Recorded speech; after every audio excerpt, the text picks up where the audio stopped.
Et hier, 1 mois, 15 jours, hier, ils sont venus me dire, bon, ok, maintenant on va réduire tes visites, mais tu ne pourras plus appeler pour parler de politique. Mais comment voulez-vous qu'un candidat à la présidentielle ne parle pas de politique quand il appelle au téléphone? J'ai un directeur de campagne, j'ai un mandataire auprès du Conseil constitutionnel, j'ai un autre représentant auprès du Conseil constitutionnel, j'ai un porte-parole, j'ai des leaders dans ma coalition, j'ai des leaders avec lesquels je dois entrer en contact pour étoffer ma coalition. Vous me dites que je ne parlerai pas de politique. Je parle de quoi alors? Non, si vous pouvez maintenant juste appeler la famille pour voir comment ils vont, on vous donne le téléphone, mais à défaut, on vous donne plus le téléphone. La seule option sur laquelle vous avez une maîtrise, c'est de ne pas vous donner un téléphone. Et si vous me donnez un téléphone, je parlerai de ce qui m'intéresse actuellement, et c'est ma candidature, et c'est une activité politique, parce que je suis là pour des motifs politiques. Donc, il y a des points sur lesquels on n'a pas pu particulièrement, comme on l'avait fait en 2019, discuter à bâton rompu entre vous, le candidat que je suis, d'autres personnes et même les leaders, pour pouvoir les moduler comme on l'aurait souhaité. Mais sur le plan de l'idée générale, compte non tenu de toutes contraintes qui peuvent intervenir ultérieurement ou dans le processus, je pense qu'on est sur la même ligne directrice sur laquelle nous voguons depuis notre entrée en politique. Et c'est quelque chose que nous partageons, je crois que dans notre large majorité, avec les leaders qui sont de ce bord-là, qui sont d'autres bords politiques, et qui partagent le même idéal démocratique que nous, et le même idéal souverainiste que nous. J'ai entendu des gens dire que le poste de vice-président est taillé sur mesure pour le président Ousmane Sonko. Est-ce qu'ils ont lu vraiment le programme? Parce que le programme dit que le vice-président que nous avons proposé doit être élu en tandem avec le président. Or, là, je ne parle pas que le président soit en tandem avec moi pour être élu. Donc, ça ne peut pas concerner le président quinquennat. Si ça devait entrer en vigueur dans le format proposé, il n'en sera ainsi qu'en 2029. Et dans ce cas-là, il serait le fruit de larges concertations. Parce que moi, je crois au dialogue quand il est franc, sincère, et quand il a un objectif à partir duquel on veut tirer quelque chose de consensuel pour être dans une dynamique progressiste pour ce pays-là. Alors, aucun leader politique ne réussit.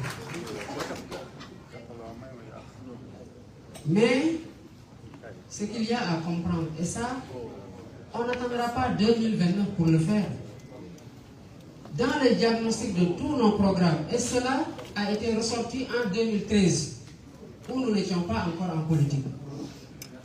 Le projet de réforme, la Commission nationale de réforme des institutions, la CNRI, a rendu ses conclusions en décembre 2013. En ce moment-là, je pense qu'on était dans l'écriture des statuts de PASTEF, parce qu'on a fait l'Assemblée générale de PASTEF le 4 janvier 2014. Donc, pendant que la CNRI faisait observer que le président de la République au Sénégal concentre trop de pouvoir et écrase tous les autres pouvoirs, on n'était pas encore en politique. Donc ce constat-là, si 10 ans après, on le partage aujourd'hui, de sorte à devoir chercher à y remédier, et c'est parce que ceux qui sont là n'ont pas pris en charge les conclusions de la réforme, de la Commission nationale de réforme des institutions. Et on se rappelle tous de ce qu'il avait dit quand il l'a reçu. Je ne prendrai que ce qui m'intéresse. Il nous faut donc réduire les pouvoirs du président de la République. Et si on a un candidat qui va être transparent, qui n'attend pas d'être élu pour supprimer un poste de Premier ministre, pour le reconduire après, mais qui dit que dans la perspective de la réduction du pouvoir du président de la République, même si la Commission nationale de réforme des institutions dit simplement au sein de l'exécutif qu'il faut rééquilibrer les pouvoirs. Parce que l'institutionnalisation du gouvernement dans la Constitution de 2001 même procédait de cette logique-là, de renforcer le pouvoir, le gouvernement, et de rééquilibrer un petit peu avec le président de la République. Ce qui n'a pas été fait. Donc il propose qu'il y ait ce rééquilibrage-là entre le président de la République et le Premier ministre. Donc s'il y a quelque chose qu'on aura à me reprocher, en tant que président de la République, ce sera de me délester de beaucoup de pouvoir pour rééquilibrer avec celui qui sera le Premier ministre sous mon magistère. Mais je disais qu'il fallait aller plus loin. Et c'est effectivement parce qu'il n'y a pas eu ces échanges-là qu'on n'a pas, qu'il y a des aspects que vous avez relevés tout à l'heure avec pertinence qui n'ont pas été ressortis. Mais la logique reste qu'il faut réduire les pouvoirs du président de la République. Donner plus de prérogatives au Premier ministre pour lui permettre de conduire correctement ses missions, d'remplir correctement ses missions, et surtout de mettre un terme au fait que le président de la République écrase de tout son poids les autres pouvoirs, à savoir le législatif et le judiciaire. Je pense que ces 2 dernières années-là, l'essentiel de tout ce qu'on a connu au Sénégal est dû à des décisions de justice. On en est arrivé même, pour illustrer le fait que le président de la République écrase le judiciaire, que des décisions rendues par des juges ne soient pas appliquées. Parce qu'on était juste dans une logique d'adversité et de liquidation d'un adversaire politique, que le président qui est le patron de l'exécutif et donc de l'administration a dit aux agents de l'administration de ne pas appliquer la décision de justice. Donc, ces faits-là doivent cesser. Et on rendrait un grand service à ce pays-là.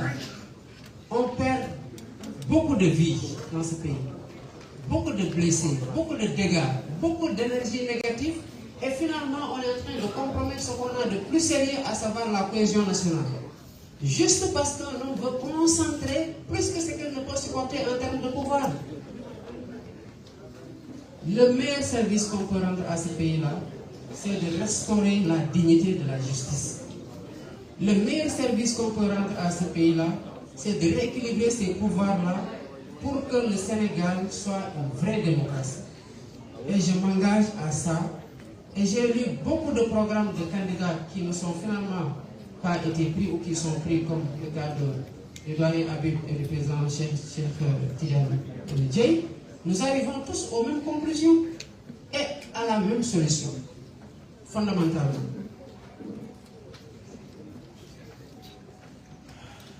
Les autres aspects, c'est aussi le foncier, où on a eu une commission nationale de réforme foncière, où les conclusions ne sont pas appliquées par un manque de courage politique. On oublie que les ressources ne sont pas simplement les ressources extractives ou minières, et que les ressources ne sont pas simplement les ressources financières qu'on peut tirer en levant des impôts. Le foncier, c'est une ressource extrêmement précieuse. L'ensemble des candidats aujourd'hui veut bâtir son programme économique sur l'agriculture. Et on ne pourra jamais faire ça avec la loi sur le domaine national qui dit que les terres n'appartiennent à personne, qu'on ne peut pas valoriser, qu'on ne peut valoriser auprès d'aucune banque. Aucune banque ne s'engagera à financer un projet agricole quand la terre est un bien qui n'appartient pratiquement à personne. Pas possible, tous les banquiers vous le diront. Donc les réformes foncières que nous entendons mener pour soutenir cette agriculture-là et la financer convenablement, mais c'est cette réforme foncière-là qui doit octroyer des titres fonciers à des coopératives d'exploitation, et vous l'avez déjà annoncé dans votre livre Solution pour un Sénégal nouveau, à savoir les petites exploitations familiales. Et c'est un modèle qui a réussi un peu partout, notamment au Vietnam ou dans d'autres pays. Sans cela, il n'y aura pas de souveraineté alimentaire dans ce pays aussi. Et nous continuons toujours à rester sur ce fil conducteur-là de la souveraineté de notre pays, pour lui garantir une prospérité et en réformant les institutions pour qu'on ait une justice véritable dans ce pays-là. Il y a un autre point, et c'est sur ce dernier que je vais m'arrêter parce qu'on ne pourra pas faire des tours aussi de certains aspects du programme. C'est le point qui a trait à l'hydraulique rurale. Moi, je le sais pour l'avoir vécu. Quand j'étais étudiant, on n'avait pas de robinet chez nous. J'étais à l'ENA, on a pris notre bourse là qui avait augmenté par rapport à l'université, et à un moment donné, on nous a payé d'un coup. J'ai pris ça, je suis allé creusé pour avoir un robinet chez nous. Et à partir de ce robinet-là, d'autres ménages qui n'avaient même pas ces ressources-là se sont branchés. Ils ont eu accès à l'eau potable, qui leur évite énormément de maladies. Mais depuis qu'on a fait les délégations spéciales sur l'eau, moi je paye plus d'eau dans la facture au village que ce que je paye à Dakar. Alors qu'il y a plus de ressources à Dakar que dans les villages là qui sont totalement paupérisés. Donc il nous faut aussi revoir la gestion de l'hydraulique rurale parce que les ménages dans les milieux ruraux sont en train de souffrir terriblement. Je pense qu'il y a beaucoup d'aspects de notre programme que vous avez vu. Je sais que vous en êtes d'ardents défenseurs parce que de la prison, j'ai pu suivre vos débats. Pas plus tard qu'avant-hier, je suivais avec délectation Abdourahmane Diouf, le président Abdourahmane Diouf, plus El Malick Ndiaye. Et hier, avant de sortir, on avait déjà commencé à regarder notre doyenne Aïda Mbodj et le doyen Abibsi. Et je vois que partout, vous avez tous été d'excellents défenseurs de ce programme-là. Et cela atteste simplement d'un fait, pour conclure, c'est que nous tenons tous sur la même corde. C'est ce projet qui nous fédère tous et qui doit sortir du Sénégal. Et ce désespoir-là qui envoie ces enfants par milliers mourir dans les vagues de l'Atlantique. Je vous remercie.